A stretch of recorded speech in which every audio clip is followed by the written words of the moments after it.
Hi, I'm Ronnie Santmeyer, and back today with a little tip for ReaPack users. This is kind of specific to ReaPack because it's a plugin that's only in ReaPack free, actually, through ReaPack. If you're a regular ReaPack user, you're probably aware of SWS extensions, which are kind of, it's hard to use ReaPack without that. It's so important to ReaPack. And now I've kind of gone down the rabbit hole of the ReaPack system. And I don't know if you know that system. You can look at it right here. You can go to this website for ReaPack Package Manager and download this. It just gives you a bunch of actions. It's not just actions as in multiple steps, down to like creating a button or whatever. It's also, there's plugins in there for instruments, there's reverbs, there's, effects. There's just a ton of stuff in this ReaPack thing. And there's so many different developers making things for it, but you can go here and install it. They have Mac, Windows, and Linux version. Once you install it, it's going to show up. Oops, let me get out of here. It's going to show up under where your SWS extensions are. Normally here, you can synchronize packages. And once you get in here, there's drums to MIDI. There's effects. There's so many different things in here that you can create, and you can make little hotkeys up here.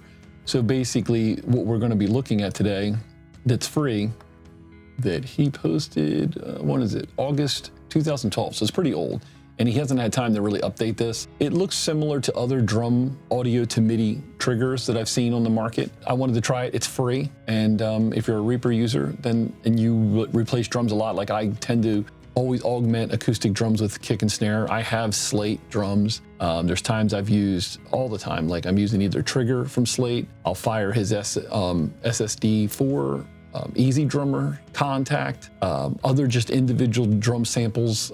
I've done it for years, and I'm using different devices. Each device is slightly different to me. It feels like the timing that it takes to trigger something and come back, it's gonna throw it off a little bit with your real kick or snare. So sometimes, like in the old days, I used to go back in Pro Tools, and if I wasn't manually placing the kick or hit, snare hit every time, I could use something like Beat Detective and chop things up or whatever. But I found I was still sliding things around. So far, out of ease, like when I've done Trigger from Slate, I have to kind of go in and automate the sensitivity and the detail and all that, so it really grabs every little note and little ghost notes. This by far, so it's been the easiest. There's times where I'll put Trigger on a kick drum and it sounds fine, but later I might halfway through the mix go, man, I really need an extra sample in there. Sometimes I just duplicate the track and find another, sample under Trigger and go with that. But being that it's reading off audio and I did all that automation, the next sample that I might choose can respond and act differently. Like the detail and the sensitivity that worked for one sample may not be the same for the next sample. So it was a lot of time consuming of just editing.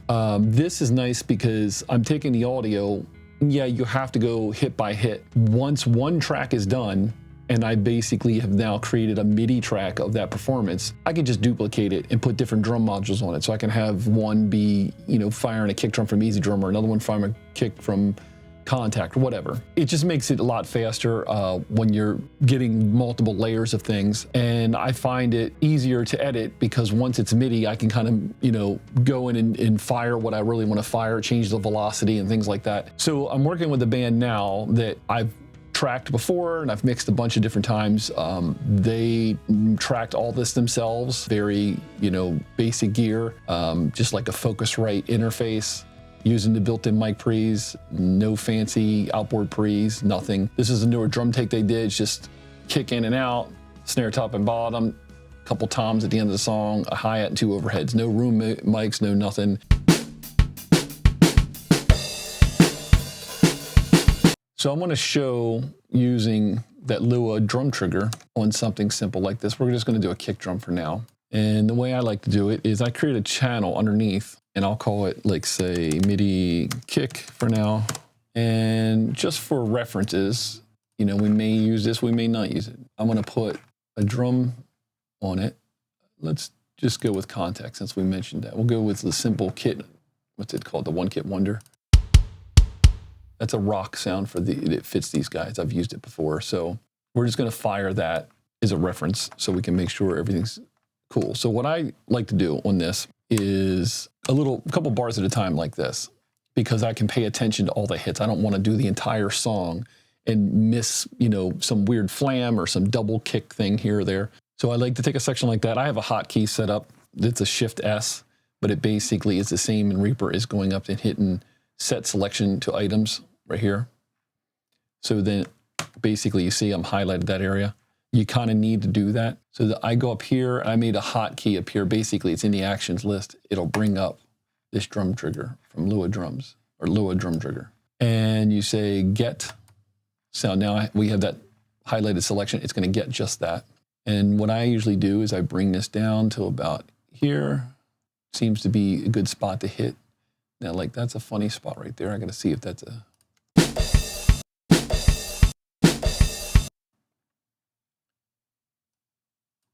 And the other thing that I'll do, and let me do that real quick now before we get too far along, is I'm going to bring up his overall kick level just a tiny bit. Let me say get audio again. Okay, now it's triggering there. But I don't know about this first hit. Okay, that's a snare hit anyway.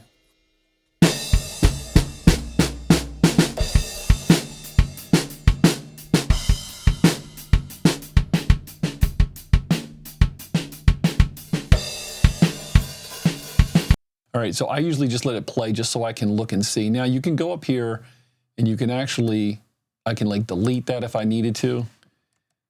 And I think you can add one. Yeah, see, I can insert ReaPack.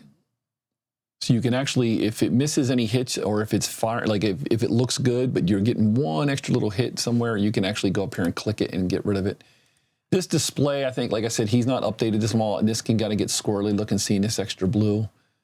What I do is I go down and just say filtered. So I'm just looking at the yellow lines for hits. Now, the other big thing that I do with this that I found it to save me some time because I was a little not paying attention to this velocity area. Once it was MIDI, I had to go in to the piano roll and edit all my velocity to be a little more punchy, especially for rock stuff. So what I do is I turn the velocity all the way up and then I bring the minimum part down to about, let's go with 109 today, because his drummer a lot of times will have a soft foot and then hit hard, and I'd rather it stay closer to consistent. Basic kick drum is note 36. We're going to leave that. See this here? If you hit create MIDI, it's going to make a new track, which is fine for your first track, but every time you do a little section at a time, you don't want it to keep creating multiple tracks, obviously. So what I end up doing is just saying unselected track, insert the new item there. So you have to make sure you select this track, but then as soon as I say create MIDI, bam, it created MIDI right there. Now it may not, because 36 is a common kick drum, that may just fire fine with Easy Drummer for sure, the Steven Slate drums, but on getting good drums, I notice it doesn't always fire right away, so I usually have to tell it to learn it, not a big deal. So yeah, it's saying C0, so we're gonna just tell it to learn it. Once that lights up red. Okay, now it's firing it. Like I said, we're only just listening to this for reference, but.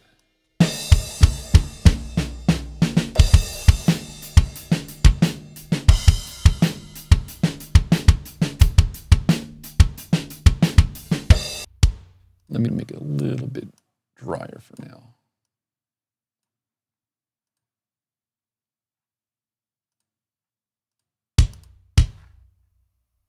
I'll maybe change all that later.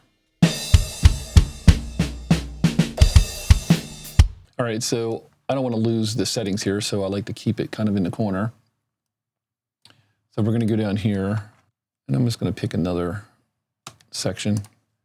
Shift S, highlight that, say get info, or I'm sorry, get selection. Pay attention to the little hits up here. I'm just going to let it roll. And maybe I'll just do this so I'm not distracted.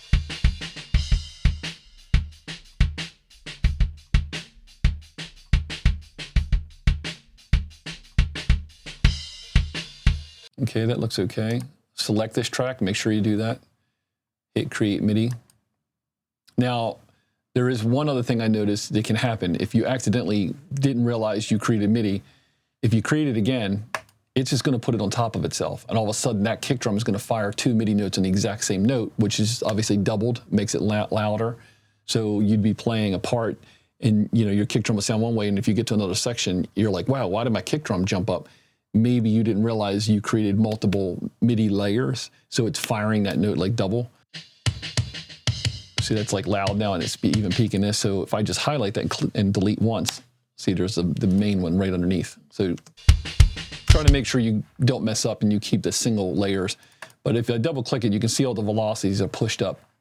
They would normally be by default way down low, which is fine for a softer song, but that's because we adjusted this velocity here that gave us a head start of, you know, and you can always go back and rebalance that. If I play this back, it's gonna sound a little flammed, which is typical, again, because it's one source here and another source taking a little bit time because it's got to be calculated and come back. I'm going to fix that a little bit with auto align, but I like to wait until I get a couple more measures in.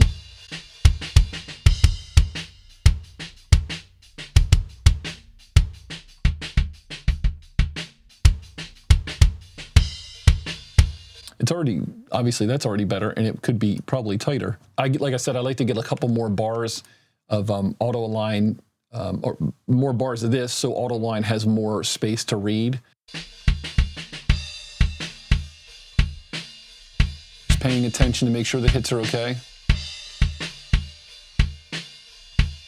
Okay, select that, create MIDI.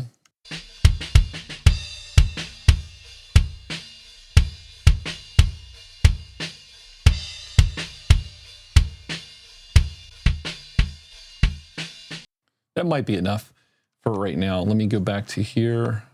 And what I usually do to do this, I want that to read.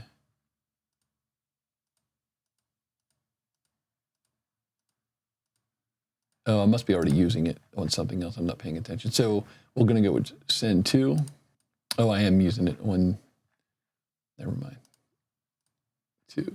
I have other drums over here. The first takes that he did, I think I have auto align on those, but those drums we're going to can a little bit. These are the brand new ones he just tracked the other night and sent to me because those other ones were edited poorly and were kind of unusable for the mix.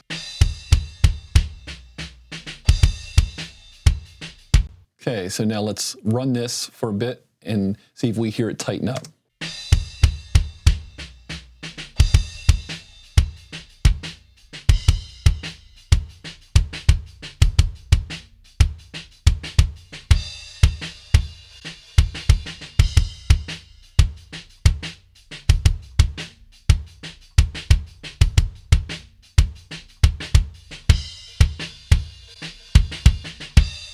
Okay, so let me go back and turn it off, and I'll turn it on and see if you can hear the bottom end tighten up.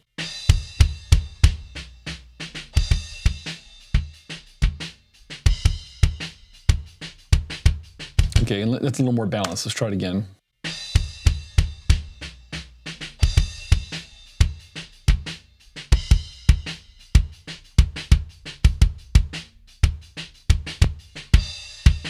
think you can hear that. That made a big difference. And I'll commit all that later. So we're going to go through, and I don't have to do little sections like this. I'm just doing it because I can pay attention to these hits a lot better.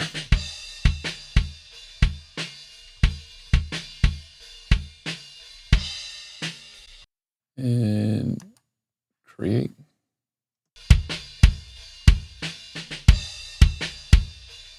Now, the remaining ones will be okay because the auto line's already done its thing. Now here we go, here's the squirrely part.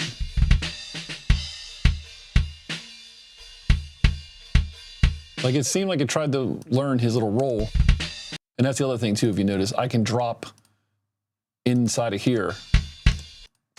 Instead of clicking down here, you can actually drop in the cursor in this window.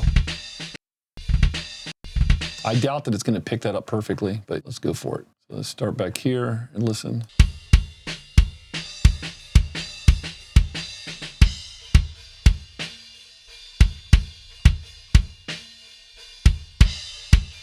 Kick actually complements his kick well. Man, that's, see that? I think it actually picked it up pretty well.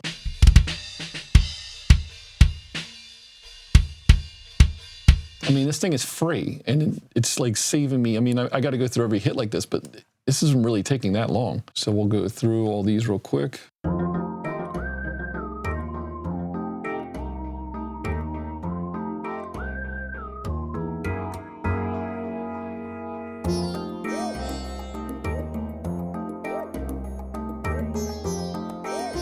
Now, there are times where it's been squirrely, and what I'll do is if I know there's a really one or two really busy sections, I'll generally skip over them. That way I can, keep my settings right here working the way they're working throughout the song the most. I'll go through all those main parts first and, like we're doing right now, and I'll get all those done. Then I'll come back to the two holes or whatever I skip that I know has a really busy part, and I may dial in different settings that match that and then really do it. You know how it is. Firing samples is never going to sound as perfect as a real human playing them. I just want to get the meat in the solidness, but I also don't want it to sound too MIDI and too stiff. There's that compromise. That's why, to me, I was telling the guy who did this recording, when his recordings weren't so great, there is a thing of like, you can have a bad recording and you can make it much better, but if it's a really, really bad recording and you absolutely can't use it, then you're more screwed when it's a busy drum part, because if you have to rely heavily on the sample and it happens to be not just a simple boom, pat, and it's really busy, then you don't have the real snare, even if it's recorded okay, at least doing some noise and the ghost notes and all underneath to make it, is that way you can put the sample a little underneath it and keep that real snare on top. That gives it the realness. But I've had tracks that are recorded poorly enough to where I literally just can't even use any of the real drum, and then it feels too programmed in MIDI, and I hate that. Hence why we went back and had him recut this song again. I'm probably not going to get into it in this video. It's going to be too long, so I don't want to do that. But toms were probably the worst of the things. They just had very, very, very dead heads. I don't think this is the drummer's normal kit. It might be their rehearsal kit, and it was a last minute, hey, let's hurry up and set up and redo these drums real quick, which I hate that mentality. I'd rather, if like we're going to do an album, it's getting mixed, it's going to get mastered, yada, yada, like make it sound good. Don't just rush through it just to get your song out there. All right, so let's do something with the snare. I'm going to turn this up too. So let's create a track underneath of that. For starters, we're going to call this, MIDI snare. Now I'll probably rename these when I get the actual snare I want to use. And instead of using Contact for now, we're going to try Liquid Death Snare. Panda Studios created this. You guys should go check it out. This is another, it's just a snare drum, but it's free. Can't beat that. It's got good mics he used on it. You can tune the snare to a note if you want.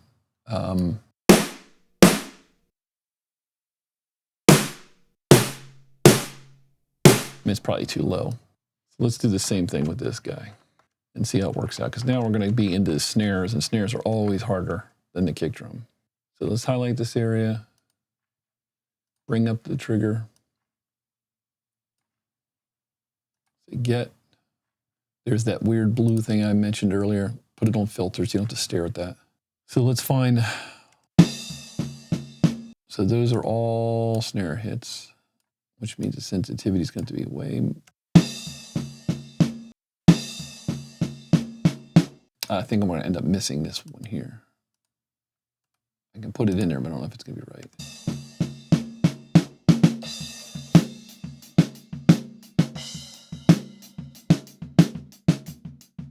See, perfect example. I'm not worrying about all these in-between little ghost notes. It's not gonna, I'm gonna put this on 38 for the snare hit. So same here, we're gonna go to,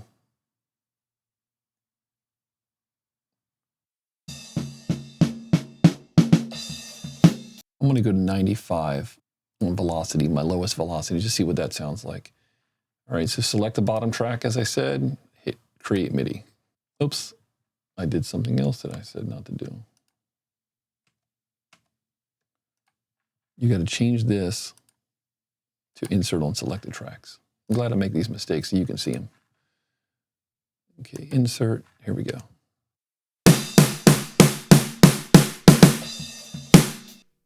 Let me bring that volume down a little bit.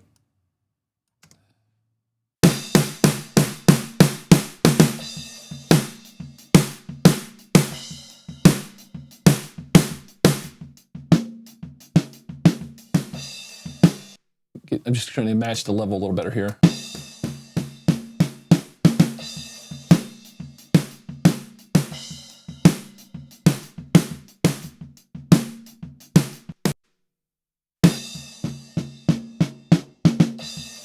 Yeah, his snare sounds like it's tuned low, so.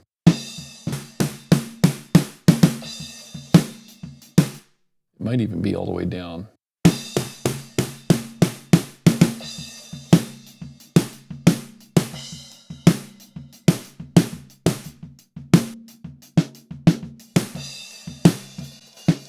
So let's do a couple more bars real quick. Then I can do the auto align for this as well. Let's do the same thing. The real snare is going to get auto align first. Sure it's on 3, yeah. The other track that's going to get corrected. It's going to be on 3. Okay, I'm just going to let it roll and let's let it do its thing and see what happens.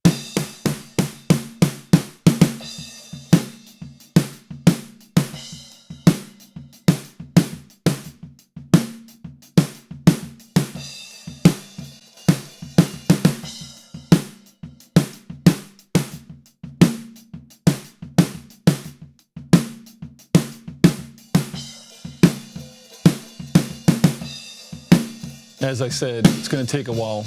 Oh, there we go. Felt it tighten up too. So start back here, listen to it with off.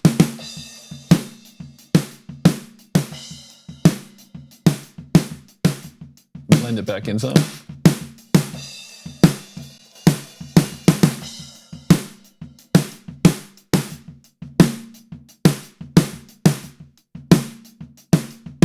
All right, so this is just quick. I'm going to finish this snare drum later. But for right now, let's mute that and let's mute this. And then this is just his raw tracks that he gave me. If you see, there's no other plugins on this track so far other than the couple that we added. And this needs a lot of love still, but this is just my starting point.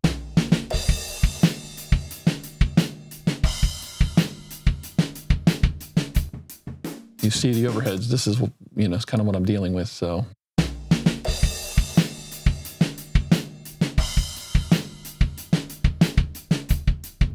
That's a lot of, the toms aren't tuned, so that's a lot of extra ringing that won't really be there later.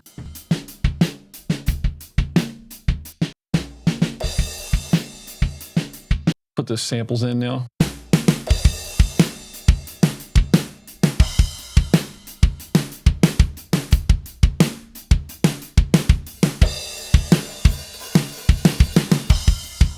That's much better starting point for this kind of hard rock stuff. And then this drum trigger is pretty accurate. I wish he did have the time to update this better. If you're a Reaper user and you do replacement drums like this, go to ReaPack, get that, which is awesome anyway, because there's 10 million things in there that are useful. But this is one of the things that are free and it's awesome and it's pretty accurate, as you noticed. I'll probably, you know, end up freezing these tracks to commit. Once I find a sound that I really like and I don't have to worry about the auto line running, it'll just be committed. But this saves so much time. And having the MIDI file now, or the MIDI track, now I can just assign it to any other drum module that I have for different sounds. Turning it into MIDI was a little more painful in the past, but this is making it much easier. Anyway, I've babbled enough. So hopefully you found this video useful and interesting. And if you're a Reaper user, definitely check this out, it's cool. And please subscribe if you can. I'll see you on the next video. Thanks.